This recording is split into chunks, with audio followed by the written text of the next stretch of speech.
Okay, how is everybody doing? It is Wednesday, and we are continuing on in our journey through God's Word, working our way through the Gospel of Mark, one chapter at a time. Today, we are diving into Mark chapter 10. Mark is picking it up exactly where he left off in Mark chapter 9. The disciples are starting to get a clearer picture of who Jesus is and what he is here for. They are starting to come to understand that he truly is the Son of God that they have been waiting for. God promised in Genesis 3, he's going to send a son of Eve who is going to crush the serpent, destroy the devil and the forces of darkness, who's going to undo the fall, unbreak the world, put everything right again, who is going to redeem humanity and restore all things, so that one day all of the sickness and death and injustice and crying and pain and grief and mourning that comes from the fall, that comes from our rebellion against God when Adam and Eve took the fruit and broke the world, one day all of that will come to an end. How? Through this son of Eve that God promised in Genesis chapter 3. He promises in Genesis chapter 12 to send a son of Abraham who is going to bless all the peoples, all the nations, all the families of the earth. How is he going to bless them? By redeeming and restoring them, by unbreaking the world, undoing the fall, and putting everything right again. He promised in the book of Samuel and in the Psalms that he's going to send a son of David who is going to be a king like David, but better, a king not only over Israel, but over all creation, who is going to bring God's rule and God's reign into this fallen and broken world, who is going to fix absolutely everything we broke, who's going to heal everything we made sick, who's going to straighten out everything we bent and distorted. He's going to redeem humanity and restore the world. He's going to undo the fall, unbreak the world, and put everything right again. Jesus is the son of Eve, son of Abraham, son of David, son of God. And the disciples are starting to recognize that. They are starting to realize that. But there is this major problem, and that is that the disciples are fixated on this worldly pursuit of power and prestige and status. We talked about this yesterday, but Mark is continuing this same theme as we continue on today. Our fallen world worships power.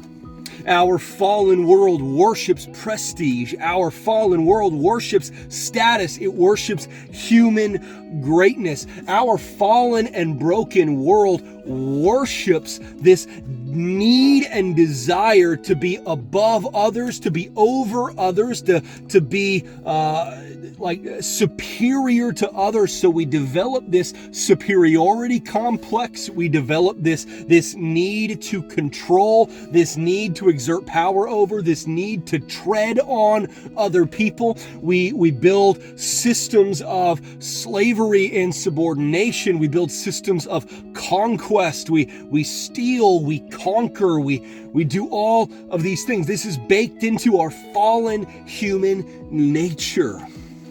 Our fallen and broken world worships power and prestige and status and human greatness. And we see that in three very specific ways. Jesus confronts this in three very specific ways. Number one, ancient marriage norms. In the ancient Near East, marriage was not a partnership. Marriage was a buyer-seller arrangement. The husband was the buyer, and the wife's dad was the seller, and the wife was literally a product that the husband was buying. She was a piece of meat. She was a piece of cattle that he was buying like anything else. In the ancient world, there was no such thing as any kind of equality between men and women, equality between husband and wife. It was literally just an absolute power arrangement. The ancient marriage norms gave men absolute power over their wives. Literally, they could divorce them for any reason. They could send them away for any reason. They could trade them in for any reason. They could quite literally harm or kill them for any reason because they were seen as the property of their husbands. This is not something that God commanded people to do. This is something that we as fallen humans did ourselves. These are the fallen and broken marriage norms that were at work in the ancient Near East. Now, as modern Westerners, we have all kinds of fallen and broken marriage norms today, right? The easy divorce culture, the culture of literally just trading spouses and partners in every several years and so on and so forth. That is a fallen and broken form of marriage norms too. It's just a different fallen and broken marriage norm than the one they had in the ancient world. But in the ancient world, women were literally the property of their fathers, then they were the property of their husbands, and that was it, period. But in the Old Testament, what God did was he took those broken marriage norms and he found ways to protect women within them. So it literally just would not have been possible 6,000, 5,000, 4,000 years ago for God to just say, okay, I know that for literally all of human history, women have been considered the property of men, but now men and women are equal. So live like that, okay? When I come back, I better not catch you doing anything else.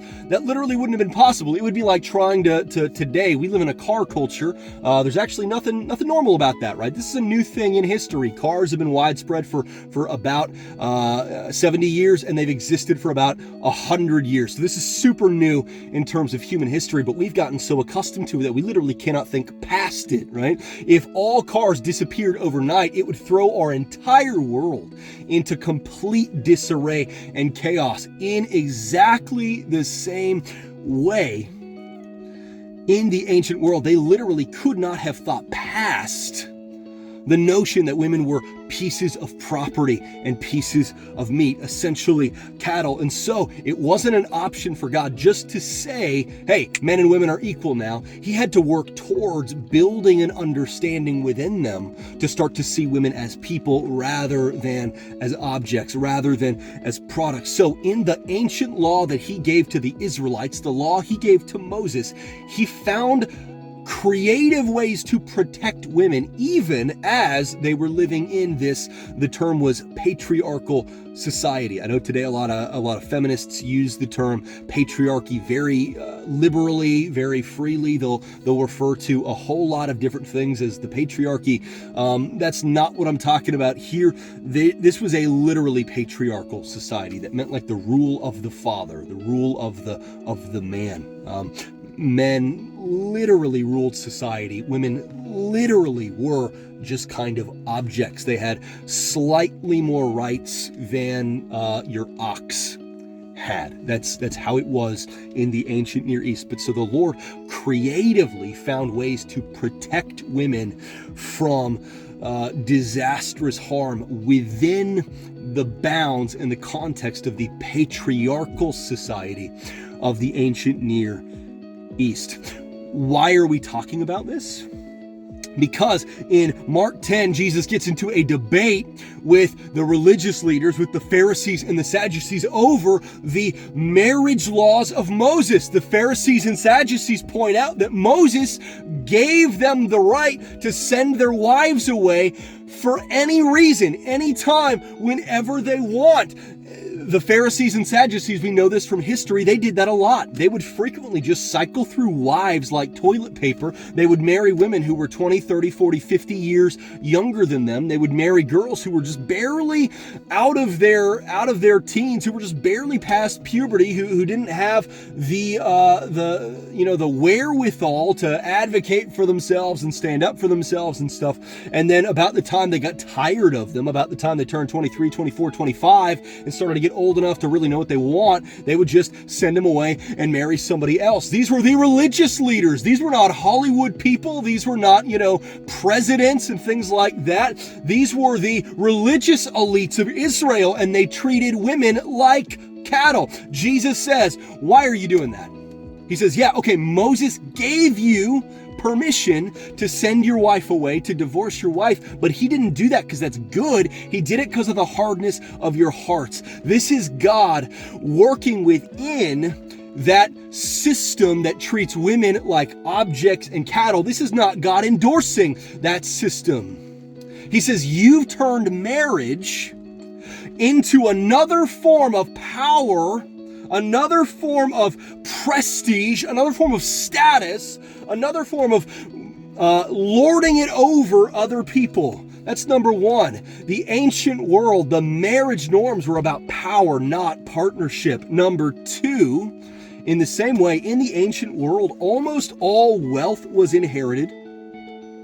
There was not a meritocracy in the ancient world. Today, it's hard. It is, and there are obstacles, but it is possible for you to go from the bottom of the ladder to the top, or at least from near the bottom to the top. You can ascend the social ladder. You can go from being dirt poor to being maybe middle class, and then the next generation can go from middle class to being upper middle class, and then the next generation can maybe go from being upper middle class to actually being rich. Like that is, it's doable. It's very hard. Not everybody pulls it off. There are obstacles and things like that. There are things in society that need to be changed. It's true. But it can be done. That is not how it was in the ancient Near East, where all of this takes place. Almost all wealth was inherited, and a few families owned all of the land, all of the resources, all of the cattle, all of the crops, all of the produce, everything. And so almost everyone was a serf. Almost everyone was a servant. Almost everyone was a hired worker for one of these core families that owned literally everything. Enter the rich young ruler. We fundamentally screw up this story when all we know about him is that he's rich. He's not just rich. If he's rich at the time that the Gospel of Mark takes place, that means he owns all the land. That means he owns all the cattle, all the crops, all the resources. Everybody this rich young ruler knows is one of his serfs, one of his servants, one of his tenants. This is not just a dude who has a lot of money and needs to give up his money. This is a dude who literally has an exploitative degree of extreme power over everybody else in the area. Literally, Jesus' family could be one of this guy's tenants, one of this guy's serfs. So this rich young ruler is coming to someone who, to some degree in societal terms, he basically owns Jesus and all of the disciples and everyone he knows. That is the situation that is taking place here. And to this man, Jesus says, hey, here's one thing you ought to do. Sell everything you have and give it to the poor. Now, again, we often preach this and say like, okay, so rich people need to give their money away to charity. That is not what this is saying. This rich guy owns all of the land in his village, all of the animals in his village, all of the crops in his village. It is kind of like Soviet Russia, where the government owned everything and all of the citizens were just tenants. It's kind of like a lot of places in like the second and third world, where just a couple of landowners own everything and everyone else is literally just a tenant. So they will never get out of debt. They will never get out of servitude. They will never get out of being this guy's serfs. Jesus says, you who owns everything, you who keeps everybody under your thumb, you who has an insane amount of power over everybody in your village, why don't you sell it all and give it to the poor? Who are the poor? Everybody in his village. So if he sells his stuff and gives it to the poor, what's he doing? He's turning this situation from a master-slave, lord-serf arrangement to suddenly now the people who've been his tenants can maybe own their own freaking land. The people who've been his serfs can maybe own their own animals. The people who have literally just been his hired workers, his servants, can maybe own their own crops. They can own the fruits of their own work. They can be self-sufficient. Now, he's saying you need to remove yourself from this position of absolute power over everybody else. He's calling the rich young ruler to literally give up the idol of power, prestige, status, and greatness and become like everybody else. That's number 2. And number 3, this obsession with power, prestige, status, and greatness even shows up in the disciples. James and John come up to Jesus and they say, we want you to do something for us. We want you to make us your right and left hand men when you come into your kingdom. We want to be above the rest of the disciples. We want to be your second and third in command. We want to be the top dogs. We want to be the guys. We want power over the other disciples. We want prestige above the other disciples. We want a status that is beyond the other disciples. We want to surpass them in greatness. Can you do that for us? And he says, shut up. Go sit down. Go back to where you came from, dude. He says, you have got to let go of the idol of prestige.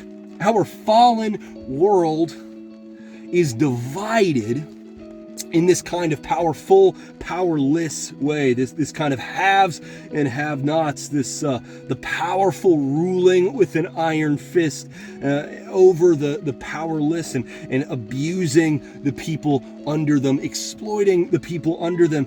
Jesus says, look, you are falling into our fallen and broken world's obsession with power, prestige, status, and greatness. He says at the end of the chapter in verse 42 onward, he says, you know, those regarded as rulers of the Gentiles dominate them, and their men of high positions exercise power over them, but it must not be like that among you. On the contrary, whoever wants to be great among you must be your servant. Whoever wants to be first among you must be slave to all. For even the Son of Man, even God in human flesh, who came down from heaven, did not come to be served, but to serve. He didn't come to take lives, but to give his life, to be a ransom for many. Our fallen and broken world is obsessed with the power that you can gain from these things. But he says it must not be like that with you. Even Israel itself had fallen into that same trap. We talked about this yesterday and some in the previous videos. The ancient Israelites, they were a subject people, an oppressed people. They were barely above slavery. They were serfs to Rome. They were occupied by the Roman Empire, and they wanted liberation from their conquerors. But they didn't just want to be free. They didn't just want liberty. They didn't just want freedom. They wanted to conquer Rome and then become Rome. They wanted to conquer the Roman government, then they wanted to become the new empire. They didn't just want to be free from Rome's clutches. They wanted to take over all of Rome's territory. They wanted to rule over all of Rome's colonies. They wanted the empire of Israel, not the free state of Israel. They were obsessed with taking the power and prestige and status and greatness of Rome for themselves. So they were thinking in this exact same fallen and broken mindset. But Jesus says, as my people, you should not be driven by this broken, sinful pursuit of power, prestige, status, greatness that drives you to want to be over others, above others, superior to others, to exploit and abuse others, to trample on others, to walk on others, to tread on others. He says, number one, you should be like helpless children. Think of yourselves as helpless children. Look at yourselves like these children who are gathering around me. They have no strength, no power, no wisdom. They are completely reliant on their parents. They are completely reliant on the Lord. You should see yourself that way too. You are not someone who has the power, prestige, status, and greatness to go be superior to others and lord it over others. Instead, see yourselves as helpless children who are loved by God. And number two, you should see yourselves like this blind beggar here. This blind beggar doesn't see himself as superior to anyone. This blind beggar isn't trying to gain power over anyone. This blind beggar literally is just reaching out and saying, "Son of David, have mercy on me." He's relying on me, not his own greatness. He's relying on my grace, not his own power. He has been humbled by his weakness, and he's been humbled by my grace. He says, be like this blind beggar and be like these children. We should see ourselves, not in comparison to other people, but we should see ourselves as wholly reliant on the grace of Jesus. We should be humbled by his grace and by our helplessness. And when that happens, when we truly see just how reliant we are on Jesus, just how helpless we are apart from Jesus, then it starts to set us free from that pursuit of power, that pursuit of prestige, that pursuit of superiority, that pursuit of status, that pursuit of greatness. It changes our relationship with money. It changes our relationship with marriage, with our spouses, with our partners. It changes our relationship with absolutely everything. We lose our obsession with the power that comes from wealth and with positions of authority and from our culture's favoritism towards us or from control or whatever else. Once you really grasp how reliant you are on the grace of Jesus and once you are humbled by your helplessness apart from Jesus, truly, it will change the way that you act as a husband or a wife. It'll change the way you act as a boss. It'll change the way you act as an elected leader. It'll change the way you act as a pastor. It'll change the way that you act as the head of a family or the head of a household. It'll change the way you act as a person with power and authority over other people. You will lead and you will rule and so on and so forth from a place of humility and gentleness rather than a place of control and coercion. It'll teach you to live a life of servanthood, a life of giving, a life of faithfulness and loyalty. It'll teach you to lead by serving. Jesus says, you are my people. And so you, the 12 disciples, and it includes us because we are the disciples of Jesus in 2025. He says, we reflect him when our hearts are fixed on servanthood, not power, prestige, status, and greatness. And so Jesus continues in this chapter lovingly but firmly confronting the obsession of the disciples with our fallen world's fixation on power, prestige, status, and greatness. I'm on a time crunch, so I really had to kind of sprint through this one, so I wasn't able to go as in depth on some things as I would have liked to. So ask any questions you have. What is unclear? What do you need to know? What do you need explained further? Put them in the comments and we will tackle all of them. Until then, I love you guys. Keep reading.